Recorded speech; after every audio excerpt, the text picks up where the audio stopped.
ಎಲ್ರಿಗೂ ನಮಸ್ಕಾರ. ನಮ್ಮ ಅಡುಗೆ ಚಾನೆಲ್ಗೆ ಸ್ವಾಗತ. ಇವತ್ತಿನ ವಿಶೇಷ ಅವಲಕ್ಕಿ ಮತ್ತು ಇಡ್ಲಿ ರವೆನ ಉಪಯೋಗ ಮಾಡಿ ಮೃದುವಾಗಿರೋ ಇಡ್ಲಿ ರೆಸಿಪಿ, ಅದರ ಜೊತೆಗೆ ರುಚಿಕರವಾಗಿರೋ ಸಾಂಬಾರ್ ರೆಸಿಪಿ ಕೂಡ ತೋರಿಸ್ಕೊಟ್ಟಿದ್ದೀನಿ. ಟ್ರೈ ಮಾಡಿ ನೋಡಿ. ಮೊದಲನೇ ಸ್ಟೆಪ್ಪಲ್ಲಿ ಇಡ್ಲಿಗೋಸ್ಕರ ಹಿಟ್ಟನ್ನ ರೆಡಿ ಮಾಡ್ಕೋಬೇಕು. ಇದು ಇನ್ಸ್ಟೆಂಟ್ ರೆಸಿಪಿ. ಮಿಕ್ಸಿ ಜಾರ್ನ ತಗೊಂಡಿದ್ದೀನಿ. 3/4 ಗ್ಲಾಸಷ್ಟು ಅವಲಕ್ಕಿ, ಉದ್ದಿನ ಬೇಳೆನ ಉಪಯೋಗ ಮಾಡ್ತಾ ಇಲ್ಲ. ದಿಢೀರನೆ ಮಾಡೋ ಇಡ್ಲಿ ರೆಸಿಪಿ ಇದು. 1 ಗ್ಲಾಸಷ್ಟು ಇಡ್ಲಿ ರವೆ. 2 ಪದಾರ್ಥಗಳನ್ನ ತರ್ತರಿಯಾಗಿ ಅಂದರೆ ಚೆನ್ನಾಗಿ ಮಿಕ್ಸ್ ಆಗೋವರೆಗೂ ಪುಡಿ ಮಾಡ್ಕೋಬೇಕು. 10 ರಿಂದ 20 ಸೆಕೆಂಡ್ ಮಿಕ್ಸಿ ಹಾಕೊಂಡ್ರೆ ಸಾಕಾಗುತ್ತೆ. ಈಗ ಮಿಕ್ಸಿ ಆಗಿದೆ. ದೊಡ್ಡದಾಗಿರೋ ಬಟ್ಲಿಗೆ ಸೇರಿಸ್ಕೊತಾ ಇದ್ದೀನಿ. 1 ಗ್ಲಾಸಷ್ಟು ಹುಳಿ ಬಂದಿರೋ ಮೊಸರು. ಇದಕ್ಕೆ ಇಡ್ಲಿ ರವೆನೇ ಉಪಯೋಗ ಮಾಡಿ, ಉಪ್ಪಿಟ್ಟು ರವೆನ ಉಪಯೋಗ ಮಾಡೋಕ್ಕೆ ಹೋಗಬೇಡಿ, ಚೆನ್ನಾಗಿ ಬರಲ್ಲ. ರುಚಿಗೆ ತಕ್ಕಷ್ಟು ಉಪ್ಪು. ಚೆನ್ನಾಗಿ ಕಲಿಸ್ಕೋಬೇಕು. ಕೈಯಲ್ಲಿ ಕಲಿಸ್ಕೊಳ್ತಾ ಇದ್ದೀನಿ. ಕೈಯಲ್ಲಿ ಕಲಿಸ್ಕೊಳ್ಳೋದ್ರಿಂದ ಗಂಟೆ ಏನಾದರೂ ಆದರೆ ಕೈಗೆ ಸಿಗುತ್ತೆ, ಸರಿಪಡಿಸ್ಕೋಬೋದು. ಕಲಿಸ್ಕೊಂಡಿದ್ದಾಗಿದೆ. ತಟ್ಟೆನ ಮುಚ್ಚಿಟ್ಟು ಸುಮಾರು ಒಂದು 15 ರಿಂದ 20 ನಿಮಿಷ ಇದನ್ನು ನೆನೆಯಕ್ಕೆ ಬಿಡಬೇಕು. ಸುಮಾರು ಒಂದು 20 ನಿಮಿಷ ಆದಮೇಲೆ ಎಲ್ಲದಕ್ಕೂ ಮೊದಲು ಕಲಿಸಿ ನೋಡಬೇಕು. ಅವಶ್ಯಕತೆ ಬಿದ್ದರೆ ಸ್ವಲ್ಪ ನೀರನ್ನ ಹಾಕ್ಕೊಂಡು ಕನ್ಸಿಸ್ಟೆನ್ಸಿನ ಅಡ್ಜಸ್ಟ್ ಮಾಡ್ಕೋಬೇಕು. ಸ್ವಲ್ಪ ಗಟ್ಟಿ ಬಂದಿದೆ. ತುಂಬಾ ಜಾಸ್ತಿ ತೆಳುವಾಗಿ ಕಲಿಸ್ಕೊಳ್ಳೋಕೆ ಹೋಗಬೇಡಿ, ಸ್ವಲ್ಪ ಗಟ್ಟಿಯಾಗಿ ಇರಲಿ. ಸ್ವಲ್ಪ ಗಟ್ಟಿ ಜಾಸ್ತಿ ಇತ್ತು, ಅದಕ್ಕೋಸ್ಕರ ನೀರನ್ನ ಸೇರಿಸ್ಕೊತಾ ಇದ್ದೀನಿ.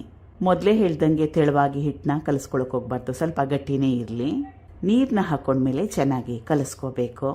ಕಲಿಸ್ಕೊಂಡಿದ್ದಾಗಿದೆ. ಇದಕ್ಕೆ ಈನೋ ಪೌಡರ್ನ ಸೇರಿಸ್ಕೊತಾ ಇದ್ದೀನಿ. ಸಣ್ಣ ಚಮಚದಲ್ಲಿ 1 ಚಮಚದಷ್ಟು. ಇದಕ್ಕೆ ಬದಲಾಗಿ ಅಡುಗೆ ಸೋಡಾನ ಕೂಡ ಉಪಯೋಗ ಮಾಡ್ಬೋದು. ಈನೋ ಪೌಡರ್ನ ಹಾಕೊಂಡ್ಮೇಲೆ ಅದರ ಮೇಲೆ 1 ಚಮಚದಷ್ಟು ನೀರನ್ನ ಹಾಕ್ಕೊಂಡು ಚೆನ್ನಾಗಿ ಕಲಿಸ್ಕೋಬೇಕು. ಒಂದೇ ಡೈರೆಕ್ಷನಲ್ಲಿ ಕಲಿಸ್ಕೋಬೇಕು. ಇದು ಇನ್ಸ್ಟೆಂಟ್ ರೆಸಿಪಿ ಇರೋದ್ರಿಂದ ಹಾಕೊಳ್ಳೋ ಅವಶ್ಯಕತೆ ಇರುತ್ತೆ. ಹಾಕ್ಕೊಂಡ್ರೆ ಇಡ್ಲಿ ಮೆತ್ತಗೆ ಸಾಫ್ಟಾಗಿ ಚೆನ್ನಾಗಿ ಬರುತ್ತೆ. ಹಾಕ್ಕೊಳ್ಳಿಲ್ಲ ಅಂದರೆ ಗಟ್ಟಿ ಬರೋ ಚಾನ್ಸಸ್ ಇರುತ್ತೆ. ಆದರೆ ಹಾಕ್ಕೊಳ್ಳೋದು ಬಿಡೋದು ನಿಮ್ಗೆ ಇಷ್ಟ ಇದ್ದರೆ ಹಾಕ್ಕೊಳ್ಳಿ, ಇಲ್ಲಾಂದರೆ ಬೇಡ. ಕಲಿಸ್ಕೊಂಡಿದ್ದಾಗಿದೆ. ಇಡ್ಲಿ ಪ್ಲೇಟ್ಗಳಿಗೆ ಎಣ್ಣೆನ ಹಚ್ತಾ ಇದ್ದೀನಿ, ಸವರ್ತಾ ಇದ್ದೀನಿ. ಸ್ಟೀಮ್ ಮಾಡ್ಕೋಬೇಕು 10 ನಿಮಿಷ ಹೈ ಫ್ಲೇಮ್ನಲ್ಲಿ.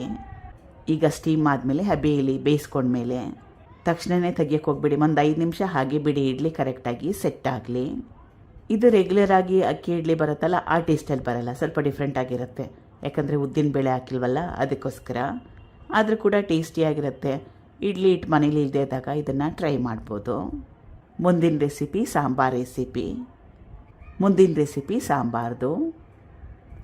ಸಾರು ಮಾಡಲಿಕ್ಕೆ ದೊಡ್ಡದಾಗಿರೋದು ಬಾಣಲೆ ಇಟ್ಕೊಂಡಿದ್ದೀನಿ. ಪಾತ್ರೆ ಕೂಡ ಇಟ್ಕೋಬೋದು. ಬಾಣಲೆಯಲ್ಲಿ ಸುಮಾರು ಒಂದು 2 ಲೀಟ್ರಷ್ಟು ನೀರನ್ನ ಕಾಯಕ್ಕೆ ಇಟ್ಕೊಂಡಿದ್ದೀನಿ. ನೀರು ಕೂಡ ಚೆನ್ನಾಗಿ ಕಾದಿದೆ. ಈರುಳ್ಳಿ 1 ದೊಡ್ಡದಾಗಿರೋದು. ಕಟ್ ಮಾಡಿ ಇಟ್ಕೊಂಡಿರೋ ಚೆನ್ನಾಗಿ ಹಣ್ಣಾಗಿರೋ 1 ದೊಡ್ಡ ಟೊಮ್ಯಾಟೊ. ಇದು ನುಗ್ಗೆಕಾಯಿ.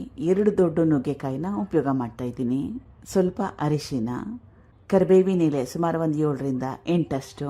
ಕರಿಬೇವಿನ ಎಲೆನ ಬೇಯಕ್ಕೆ ಹಾಕೊಂಡ್ರೆ ಫ್ಲೇವರು ಚೆನ್ನಾಗಿ ಬರುತ್ತೆ, ಆರೋಗ್ಯ ಕೂಡ ಒಳ್ಳೆಯದು. ಈಗ ಇದನ್ನು ಸುಮಾರು ಒಂದು 5 ನಿಮಿಷ ಹೈ ಫ್ಲೇಮ್ನಲ್ಲಿ ಬೇಯಿಸ್ಕೋಬೇಕು. ನುಗ್ಗೆಕಾಯಿ ಬೇಗ ಬೆಂದೋಗುತ್ತೆ. 5 ನಿಮಿಷ ಹೈ ಫ್ಲೇಮ್ನಲ್ಲಿ ಬೇಯಿಸ್ಕೊಂಡ್ರೆ ಸಾಕಾಗುತ್ತೆ. ಇದು ಬೇಯಷ್ಟರಲ್ಲಿ ಇದಕ್ಕೆ ಸ್ವಲ್ಪ ಮಸಾಲಾನ ರುಬ್ಬಾಕ್ತಾ ಇದ್ದೀನಿ. ಅದು ಯಾವ್ಯಾವ ಪದಾರ್ಥಗಳು ಏನಂತ ನೋಡೋಣ. ಮಿಕ್ಸಿ ಸಣ್ಣ ಜಾರ್ ತಗೊಂಡಿದ್ದೀನಿ. ಇದು ಕಾಯಿ ತುರಿ. ಸಣ್ಣ ತೆಂಗಿನಕಾಯಲ್ಲಿ ಅರ್ಧ ಹೋಳಷ್ಟನ್ನ ಉಪಯೋಗ ಮಾಡ್ತಾ ಇದ್ದೀನಿ. ಬ್ಯಾಡಗಿ ಅಚ್ಕಾರದ ಪುಡಿ 1 ಟೇಬಲ್ ಸ್ಪೂನ್ ಅಷ್ಟು. ಇದನ್ನ ಹಾಕೊಳ್ಳೋದ್ರಿಂದ ಸಾರಿಗೆ ಒಳ್ಳೆ ಬಣ್ಣ ಬರುತ್ತೆ. ಖಾರ ಏನು ಜಾಸ್ತಿ ಇರಲ್ಲ. 1 ರಿಂದ 2 ಚಮಚದಷ್ಟು ಸಾರಿನ ಪುಡಿ ಅಥವಾ ಸಾಂಬಾರ್ ಪುಡಿ, ಹುಳಿ ಪುಡಿ. ರೆಡಿಮೇಡ್ ಆದ್ರೂ ಪರವಾಗಿಲ್ಲ, ಮನೇಲಿರೋ ಸಾರಿನ ಪುಡಿ, ಮನೇಲಿ ಮಾಡಿಟ್ಟಿರೋ ಸಾರಿನ ಪುಡಿ ಆದ್ರೂ ಕೂಡ ಪರವಾಗಿಲ್ಲ. ಸ್ವಲ್ಪ ನೀರು. ನುಣ್ಣಗೆ ರುಬ್ಕೋಬೇಕು. ರುಬ್ಕೊಂಡಿದ್ದಾಗಿದೆ. ಎಷ್ಟು ಒಳ್ಳೆ ಬಣ್ಣ ಬಂದಿದೆ ನೋಡಿ. ನುಗ್ಗೆಕಾಯಿನ ಕೂಡ ಸುಮಾರು ಒಂದು 5 ನಿಮಿಷ ಹೈ ಫ್ಲೇಮ್ನಲ್ಲಿ ಇಟ್ಕೊಂಡು ಬೇಯಿಸ್ಕೊಂಡಿದ್ದೆ. ಸಾಕಷ್ಟು ಬೆಂದಿದೆ. ಇಷ್ಟರ ಮಟ್ಟಿಗೆ ಬೇಯಿಸ್ಕೊಂಡ್ರೆ ಸಾಕಾಗುತ್ತೆ. ಮಸಾಲ ರುಬ್ಕೊಂಡಿದ್ನಲ್ಲ ಅದು. ಅದೇ ಜಾರ್ಗೆ ಸ್ವಲ್ಪ ನೀರನ್ನ ಹಾಕ್ಕೊಂಡು ಸೇರಿಸ್ಕೊತಾ ಇದ್ದೀನಿ. ಕನ್ಸಿಸ್ಟೆನ್ಸಿ ನೋಡಿ ನಿಮಗೆ ಯಾವ ರೀತಿ ಬೇಕು, ಗಟ್ಟಿ ಬೇಕಾ ಅಥವಾ ಸಾರು ತೆಳುವಾಗಬೇಕಾ ಅಂತ ಅದ್ರ ಪ್ರಕಾರವಾಗಿ ನೀರನ್ನ ಉಪಯೋಗ ಮಾಡಿ. ಇದು ಮೊದಲೇ ಬೇಯಿಸಿಟ್ಕೊಂಡಿರೋ ತೊಗರಿ ಬೇಳೆ. ಸುಮಾರು ಒಂದು 100 ಗ್ರಾಮ್ಸಷ್ಟು ತೊಗರಿ ಬೇಳೆನ ಮೊದಲು ಚೆನ್ನಾಗಿ ತೊಳೆದು ಕುಕ್ಕರಲ್ಲಿ ಬೇಯಿಸ್ಕೊಂಡಿದ್ದೆ. ಹೇಳಿರೋ ಕ್ವಾಂಟಿಟಿಯಲ್ಲಿ ಮಾಡಿಕೊಂಡ್ರೆ 2 ರಿಂದ 3 ಒಂದೊತ್ತಿಗೆ ಸಾಕಾಗತ್ತೆ. ಇದು ಹುಣಸೆ ರಸ. ಸಣ್ಣ ಲಿಂಬೆಹಣ್ಣು ಗಾತ್ರದಷ್ಟು ಹುಣಸೆ ಹಣ್ಣನ್ನ ಉಪಯೋಗ ಮಾಡಿದ್ದೆ. 10 ನಿಮಿಷಕ್ಕೆ ಮುಂಚೆ ನೆನೆ ಹಾಕಿದ್ದೆ ಹುಣಸೆ ಹಣ್ಣ. ಬೀಜ ನಾರನ್ನೆಲ್ಲ ತೆಗೆದ್ಬಿಡ್ಬೇಕು.